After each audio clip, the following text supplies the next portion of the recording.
character yet. No? Oh yeah. my gosh. Just like, she's just because she was like a grown-up Daria. She was so painfully awkward in Legacy. Like that was great. She's still awkward, but it's like she's lightened up a little bit. Like so she's good. Because I feel like that's character growth. That's not. Yes, character growth. Let's go with that. That's character growth. Yes. Oh. We should probably be saving this for the interview. Yeah. Oh, you've been recording? It's like, oh, right. God, I'm giving away gold for free. Sorry, I'm just.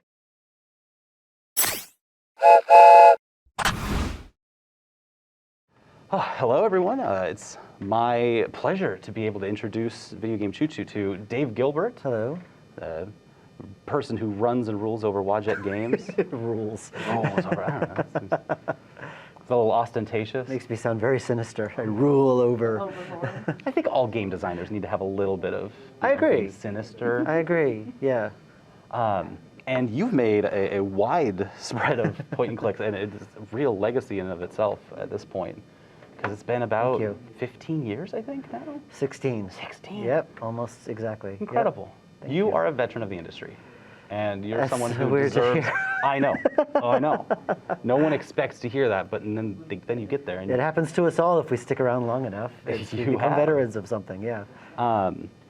A veteran of a industry that also is well loved and is a small group of people, the point and click adventure kind of genre. You've made the Blackwell Series, 5 games of just very fun, also really streamable. Oh, really? Because this wasn't a thing when you were making these. No, they weren't. It was just starting to become a thing when I finished it. But holy crap, I've streamed Blackwell Legacy, and it was 4.5 hours, which is a perfect stream length. Oh, wow. And we had a great time the entire time. I'm so glad. The thing that struck through with us in that game was how, instead of all the other point and click games that we've been playing where you combine items to make interactions happen, instead we're combining ideas. You write in your notebook, I've got a theory about this guy, I've got a theory about this guy, I've got a theory about this guy. I stole that mechanic verbatim from a game called Discworld Noir. Just to make that clear. It wasn't an original idea. I stole it. Yeah. I made it my own, though. I made it my own. And it also was the total, how you inference the protagonist, the main character of that game. Because her entire personality comes from that mechanic. Yeah. And so that series, I'm having a great time. I'm just starting getting through it. And so for the next few weeks, I always say Legacy is where I made all my newbie mistakes. So if you liked Legacy, they just get better. You also made the Shiva. Yes. As well as Gemini Rue. I published that. I write games as well as publish them. Oh, that's right. Yeah, okay. Gemini Rue I published. It was one of the first games I published. That's amazing. Just sort of because we made a name for ourselves making this specific type of game, and so sometimes I team up with other developers, and I help get it out, and kind of lend our brand to it or whatever. No, it's beautiful. And that's part of what makes you, that's part of veteranship at this point, right? Part of what? Veteranship. Veteranship. I suppose so. Yeah, because that's you, giving out and using your platform for more people. Yeah, to create works of art. And, also it's the main reason why I started doing it is because these games take a long time to make, and you stay out of the scene long enough, people forget who you are, and by publishing, I'm able to keep the Wadjet name out there more frequently.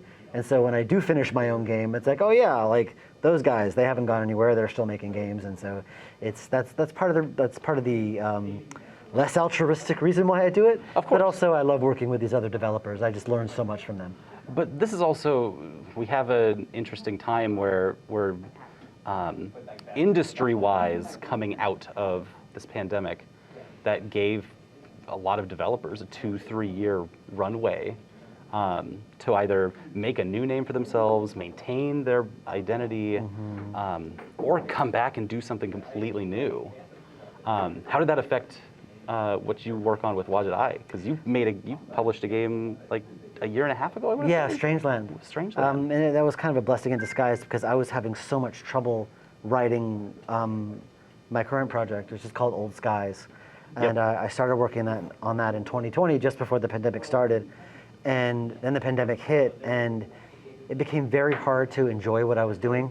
Yes. Because, A lot of things did. Yeah, and like we have a 9-year-old. At the time, she was a 6-year-old, and every morning, she had her homeschooling, and every day it was like, all right, between me and my wife, it was a negotiation on who could work that day, because Yes. one of us had to monitor the homeschooling, and fortunately, we're both self-employed and we could do that. But it's just frustrating. It's frustrating when the games are our livelihood, Yep. and I just was so distracted by everything I couldn't work on it, and especially Yep. when I won the negotiation that day and I did the work, I did my work, and then I'd be so frustrated and distracted I didn't actually do anything, and it's like, oh well, that was all wasted. It was such a hard time, such a hard year. Every Yeah. developer has that same kind of Admittedly, flow. I know a lot of people had it much worse. We were very Sure. lucky. Not to discount anyone's experience, but No, everyone has their own, Yeah. specific experiences. Yours is just as valid as anyone yeah, else's. thank you. You're But taking care of a kid. yeah, That's a huge yeah. thing. And so I was having a lot of trouble making progress on my game because I hated everything I made. Yeah. And then so Strangeland comes along and they're like, "Hi, here's this great game. Would you like to publish it? It's practically complete." And I'm like, "Okay." And so that's what we did. And I got it. Directed the voiceover for it, and we published it. And it really cool. was I was kind of handed the keys practically when the game was complete. So that was nice. And while I was working on that, I could get away with not having to think about my game for a while. And then when that was done, I went back to the drawing board and really took the time to make the core design much better.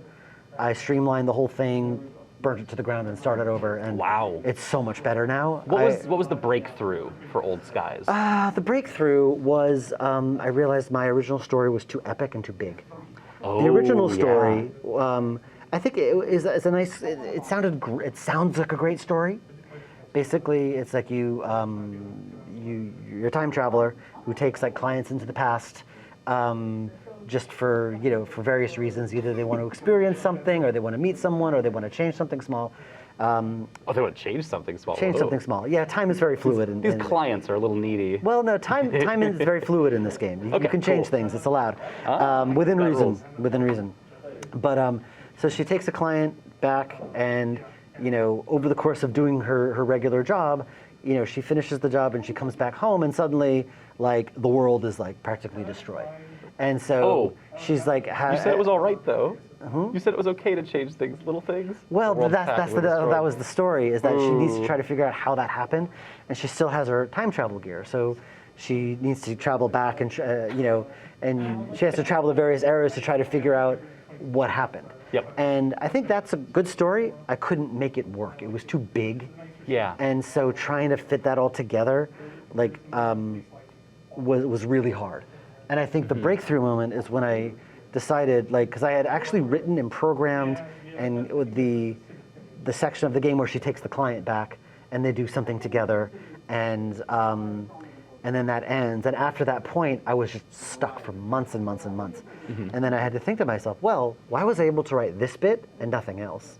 And I was like, oh, this story of her taking a client back in time to do something very personal, that is obviously the story I want to tell, because that's the story Yes. I actually wrote.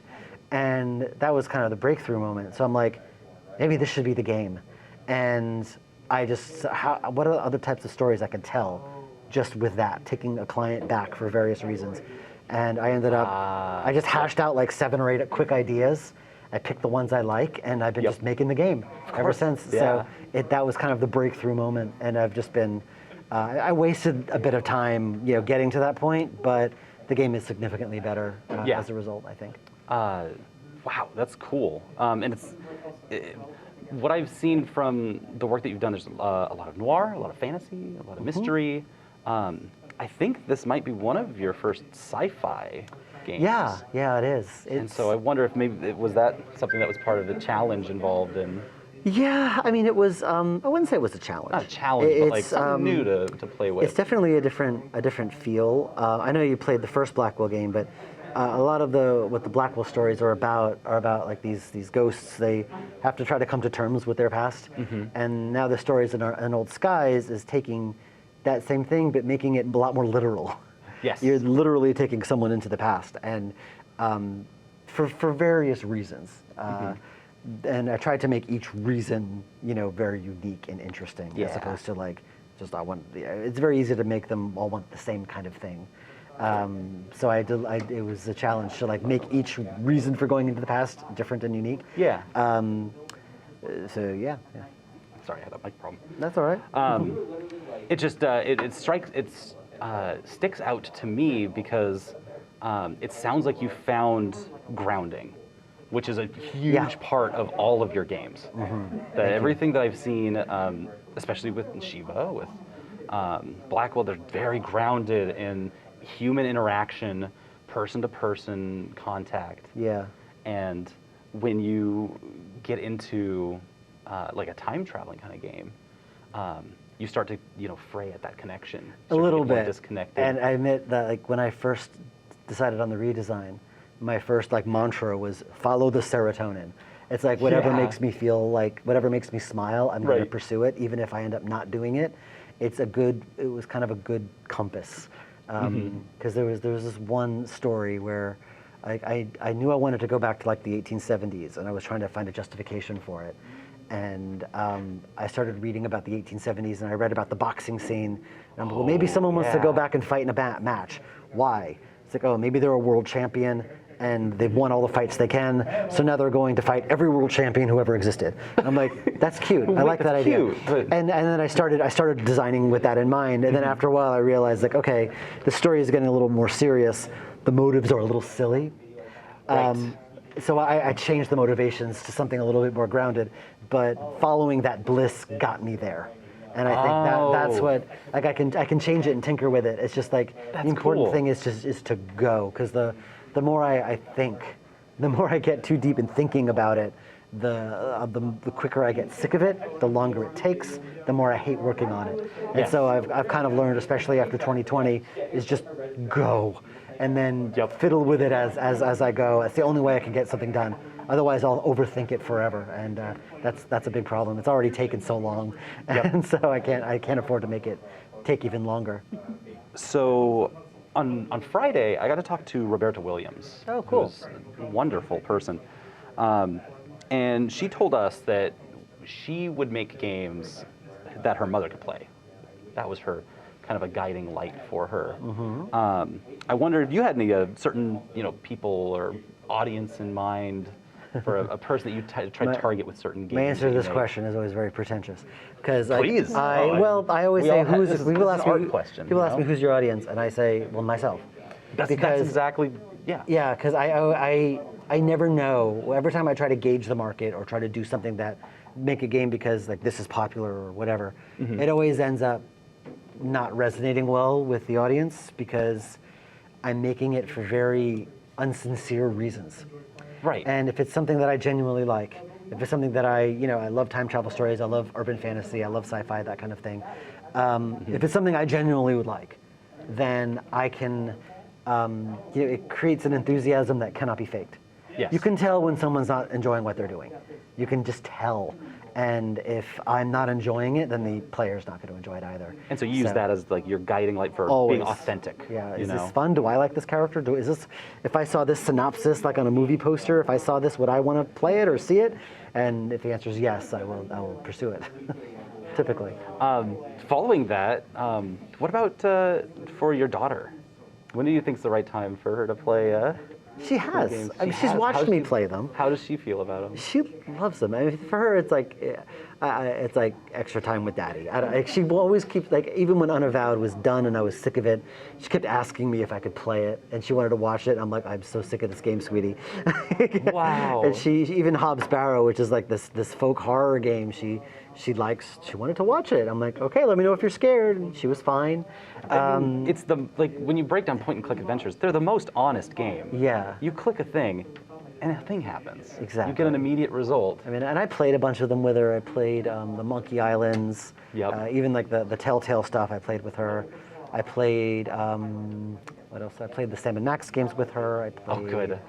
a bunch of the LucasArts ones. We because recently played Day of the Tentacle. I played and that with her. I can't think of a better game to show. Well, the ones with nine-year-old. the ones that have like good voice acting. Yeah. That helps because where everything is voice acted. Because at the time she couldn't read, so I didn't want to have to read everything.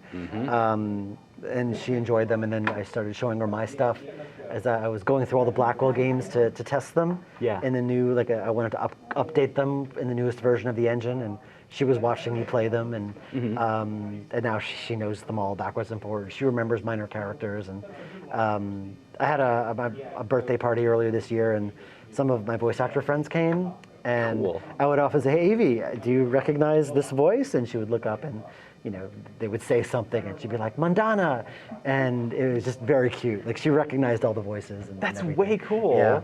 Yeah. Speaking about voice acting, I mean, this is a genre unique for how sanctified voice acting is. in it. Sanctified. Sanctified. I mean, love that you use it's- that word. It's a core design philosophy. Like other game genres don't have voice acting as their core, design choices made around that specifically. Right. It'll be part of it, of course, in a lot of aspects, and some don't have any. But how does that affect, the creation of? Oh, very much. I always think of voice acting, working with the voice actors, as my reward for getting Really? the game to that point. Because when the first game I sold commercially was the Shiva, and it originally was a freeware game. And when I decided I want to try selling this, the first thing I thought of, like, how can I add value to this to justify people buying it, because it was released for free. And I thought, well, the voice acting, that makes the most sense. So I was part of an improv group at the time, and I just invited them over, and I'm like, I'll buy a pizza. Can you come over and record this for me? Yeah. I was like, I wouldn't do that now, but back then I had like no money to work with. And they did, because it was just friends doing favors, Yep. And I knew nothing about, I didn't know what levels were. I didn't know what the term. I never heard the term breath pop, which is pretty clear if you play the game. They're blowing out the mic constantly. I recorded on it was a $20 headset mic from Radio Shack that I just bought, plugged into my laptop, pop them on the actor. I'm like, okay, go. Yep.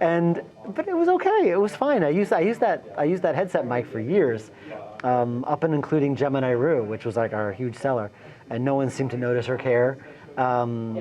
So yeah, and it's something I found that I began to really enjoy the process and technique of voice acting. Yeah. And there was this one actress who worked on the Shiva. She played the only female character in the game, Rodshri. She was a voice actor, and she'd she would ask me certain questions about. Yeah. And she's like, do you want me to have more energy here? Like, I'm like, what do you mean more energy? And she would demonstrate it. Yep. I'm like, oh, like I never thought of that. Like, that's interesting. Like, just stuff I never would have thought, because I don't know anything about how voice actors work. And I found that I started to get really interested in the process. And I've just voice actors are still my favorite people. There's a lot I of love working with them. independent devs who this is a barrier for them.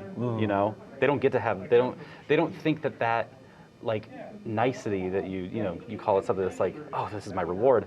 They don't think that's accessible to them because they don't they feel like, oh, I'm gonna have to talk with other people. I'm gonna have to get contracts made up and stuff. And it's like, well, there's ways you can work with that. Yeah. And Hire a director. It's a reward. I like thinking about it like that. I That's a really sometimes great work way. with other developers, even developers I don't publish.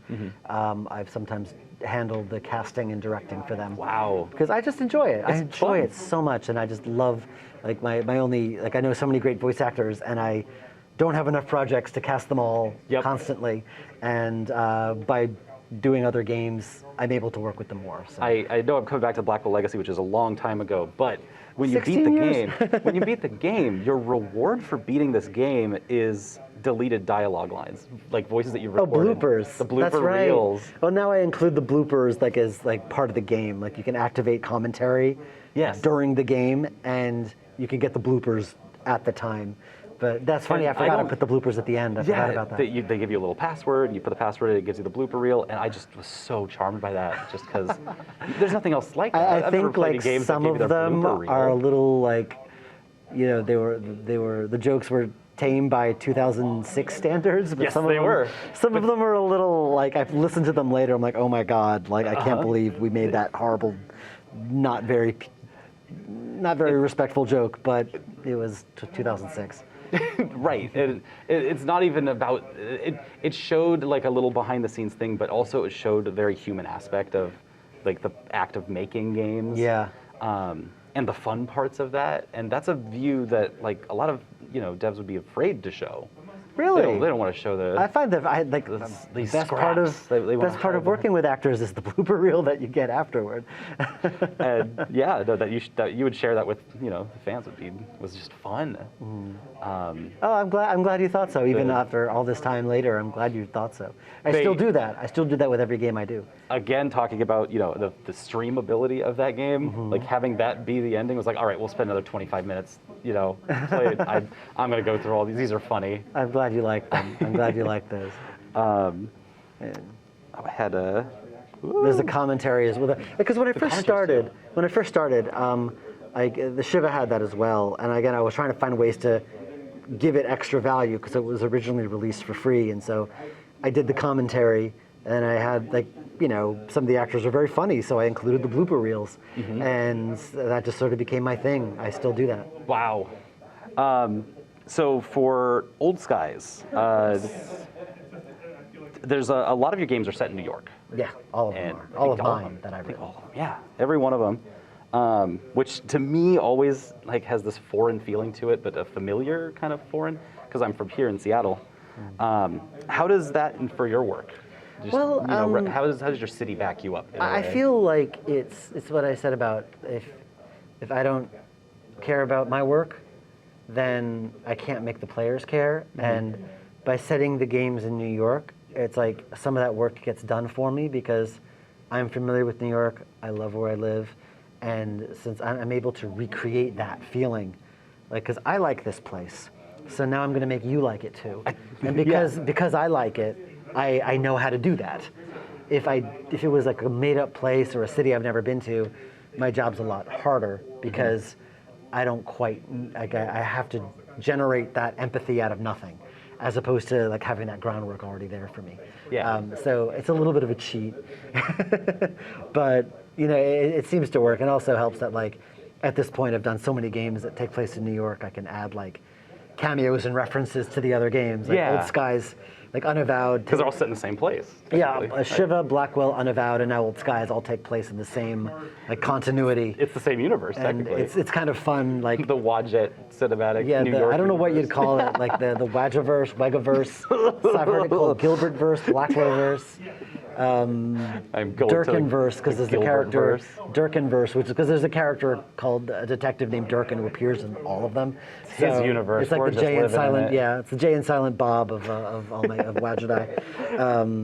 I like doing that a lot because I don't know, I've reached a point where I can get away with it, and I think it's okay as long as I keep it subtle. Yeah, I keep it yeah. very subtle. We're kind of running up on time. Oh, sure. Do you have anything else going a little after this, or can I go another 5? You can go as long as you want. Yeah, I got. I Sweet. think I don't know when. Sorry, I'm just having a really great time. So. Oh sure, well, so am I. My next appointment is when 2:30. I got a half hour. Oh, so, yeah. okay. Then I'll only take 5-10 minutes so that you can have a break.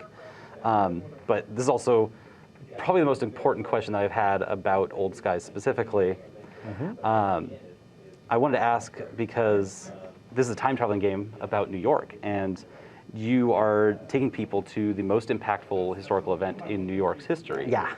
And I wanted to know about the decisions and the thought process and what you're going into when you have people in Old Skies traveling to 9/11.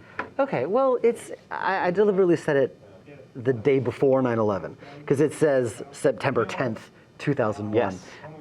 And I mean, I've lived in New York during that time. I saw them. I didn't see them collapse, but I saw them on fire, and it was. I remember what it was like. Yes. To be there during that time, and I wanted to. I felt like it was a story that I was uniquely qualified to tell because I was there. And even though it's not about, it's not a big epic thing of like trying to stop it or whatever, it's just that's the backdrop. It's like, the story roughly, I haven't fully designed it yet, but it's, there's this old police officer who was trying to solve a murder that took place, September 10th. but the next day that happened. Police were not interested, and this is like the case that's been haunting him for decades, but he's never been able to solve it because, it was cold by the time things settled down enough. Yeah. And so now he wants to go back and solve it. And it's like, just having that as the backdrop just adds this something, Yep. It adds this like extra bit of dread to the story, and just sort of like being not telling the story, like you don't actually see it happen, you're not even there when it happens, but knowing it's about to happen. Okay. And I think that just adds like a certain something. I haven't actually gotten to that mission yet. I'm like I got one more chapter to write before I get to that one, but I'm kind of like steeling myself because I know it's going to be hard because I was there. Like I know exactly where I was on that day. Like I know everything. So it's it feels like something that I am qualified to tell, as I said. So, Sure. So I feel like I am. It's time. It's been 20 some odd years. Talking about the specifics of that, especially with how 9/11 as an event is interpreted now, how does that affect, like, for example, one of the hard parts about any kind of discussion around 9/11 is that it's such a big representation of imperialism in America extending their reach in a big way. Yeah. Does that come up in a way? Not in the game. Because when I saw advertising for Old Skies, they talk about, and you have the Twin Towers in the key art, and it makes it give you the feeling like you're going to go there. Not really. I And mean, so- I put it in the key art because like showing the New York skyline and showing the Twin Towers is like a great way of showing like this is not the present day. And it was a handy shorthand of like, because the thing about That is a handy shorthand. Thank you. Yeah, the thing about time travel stories is that, because we've done like a post-apocalyptic story with Shardlight and Primordia, we've done cyberpunk with Technobabylon, we've done urban fantasy with Unavowed and Blackwell, and there's like visual shorthands, like there's things from like popular culture that you say, okay, this is like post-apocalyptic, this is urban fantasy, this is cyberpunk. There's examples out there, like if you know what it is. Yep. Time travel, not so much. Like there's no special like trope that says, okay, this is a time travel story. Right. Because it's just you time travel to a different era, and it's just whatever era you're in, that's what it looks like. So many time travel stories, Yeah. and they're all like There's no like, okay, you've got different. like Bill and Ted, Back to the Future, Time Bandits. Time Bandits or whatever. There's no specific trope of what. So I was racking my brain of like, because this is my marketing brain, always thinking and still worrying about this. It's like, how do I compress it? Because just from screenshots, you don't know it's a time travel story. Right. Because it's just, okay, here she is in Prohibition era wearing, the flapper dress, and Yeah. here she is like in the 1870s, It wearing makes it that. look like it's a scene, like it's a don't genre know. flick or something, Yeah. So like whenever I post a screenshot, I always try to include a line of dialogue where they mention time travel. And then when we did the Smart. poster, Oh, that's I'm like, clever. okay, like what, like how can we like let this make it obvious that this is a time travel story? And it's just holding up that clock, but then in the background you have like the faded the World Trade Center there. Yeah. And like that's a good shorthand for this is the past. And it's heavy and it's very striking. Thank you. So yeah, no, I'm just glad to hear about how it's being used. It's not going to be like it's not a heavy-handed story. Yeah. It's, with the 9/11 Which you've story. worked with before. It's and- actually going to be a love story, and I'm actually looking forward to that. I've never done a love story before, so really? there's a little romance there, which I'm excited to write. Well, I look forward to it. Me too. When is Old Skies coming out? No idea. That's totally fine. Hobbs Barrow is coming out the end of the month. Wow. Yeah. Okay. We haven't. Our original plan was we were going to announce it after PAX. Yep. For September 28th, and then of course Ron Gilbert has to announce the return of Monkey Island, launching a week earlier. Yeah. Sorry. Yeah, that's our Gilbert. The West Coast one. Oh, your Gilbert, yes. That's the Seattle Gilbert. The only thing that can stop one Gilbert is another Gilbert. So, no hard feelings though. No. None at all. Like I love Ron, I love Monkey Island. I can't wait to play it. But it's like the one game I don't want to go. Like I don't want to compete against in terms of Really? launches. Like any other adventure game, I'd be like, okay, we'll be okay. But Monkey Island. I mean, it's a great time for Yeah. point-and-click adventure games right now. Although you're talking to the guy who launched Technobabylon the same week as The Witcher 3. So I've never been smart, but it somehow works out. I mean, with the Monkey Island hype, it is hot right now. Yeah. So, hoping for some spillover. I think, yeah, it's a great time. Just put all your shit on sale right now. There we go. Because people are looking for point and clicks en masse. They want little bundles. Like, oh my God. That's where I've been at. You know, I'm just shooting for myself here. Like, please. Yeah, and it's going to be in the same place as usual on Steam. And on... Steam, GOG, Humble, my website. Yeah. Cool. Humble also is great for your games. Thank you. That's where I got the original Blackwell Sweet. group. Was from that old. It was a Humble bundle a long time ago. Really? Yeah. It was Blackwell. That's right. I did. Blackwell was part of a Humble bundle ages with ago. Shiva and. Yeah. Wow, that was a long time ago. Yeah. And I've finally gotten around to playing them. Those kinds of things. I figure it's like as long as if you've paid for the game, then as far as I'm concerned, the transaction's complete. Oh, of course.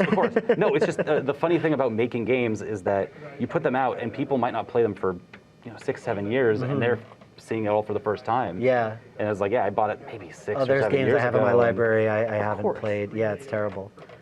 Thanks, Steam. Yeah. I think I might still have to play Unavowed. I think I bought it a long time ago. Like I said, as long as I have your money, then I'm happy. I require nothing more from you. True. I was watching Will Overgaard play that game, Viking Blonde, and he's just fucking loves your game so much. Wait, who? Viking Blonde. Yes, Will I remember that one. He yeah. loves Unbound. He Unavowed? loves Unavowed. Sorry. Yeah. Yeah, I have a game called Unbound and Unavowed, and that's never. I maybe have almost accidentally replaced Unbound with Unavowed several times in the course of making that game. Yep. Gosh, that's all of my questions and more. Thank you. Thank you for taking time with us today. That was a pure pleasure. Thank you. It was my pleasure. It was all mine. And yeah, thank you for all the games. Keep doing awesome because That's all I know how to do at this point. Yeah. Awesome. Well, thank you. Yeah, right on.